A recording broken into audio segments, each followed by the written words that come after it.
এখন মাপামাপি চলছে, দেখাদেখি চলছে, কি করা যায় তা নিয়ে আলোচনা চলছে। বিশ্বের বাজারে ভারতবর্ষের অবস্থানটাকে ব্যাখ্যা করার মধ্য দিয়ে পাকিস্তানকে ক্রমশ বিচ্ছিন্ন করবার চেষ্টা চলছে। একটা লড়াই, একটা দেশের বিরুদ্ধে একটা লড়াই অনেক কিছু বিষয় থাকে। একটা থাকে ডিপ্লোম্যাটিক, যেটা ভারত সরকার করতে হবে, থাকে মিলিটারি, থাকে সাপ্লাই এবং সাপোর্ট। যেমন মনে করুন, পাকিস্তানে যখন ইন্দিরা গান্ধীর আমলে যখন যুদ্ধটা হয়েছিল, তখন আমেরিকা বিরোধিতা করেছিল। আমেরিকা পাকিস্তানের পক্ষে ছিল, রাশিয়া আমাদের পক্ষে ছিল। ইন্দিরা গান্ধীকে আমেরিকা ভয় দেখাতে চেয়েছিল তাদের নৌবহর, 7th ফ্লিট দেখিয়ে, নৌবহর দেখিয়ে যে তুমি পিছিয়ে হটে যাও। কিন্তু ইন্দিরা গান্ধী বলেছিল না, আমি পিছিয়ে হটবো না।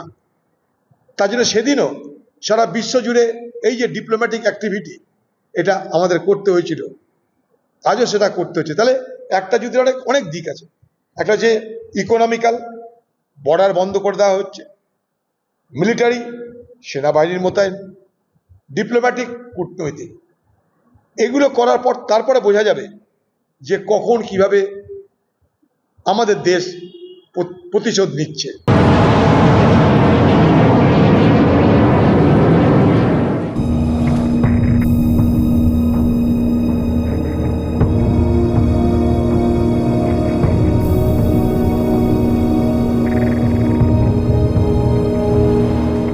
প্রত্যাঘাতের প্রস্তুতি। পহেলগাঁওতে যেভাবে জঙ্গি হামলা হয়েছে, তারপরে কিন্তু সার্চ অপারেশন শুরু হয়েছে।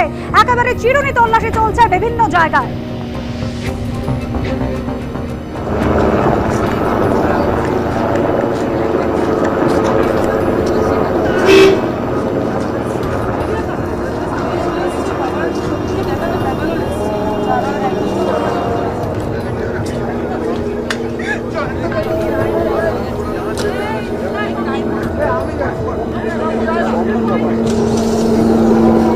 আকাশপথে চলছে নজরদারি। একদিকে সামরিক মহড়া চলছে, যুদ্ধের প্রস্তুতি রাজস্থানে।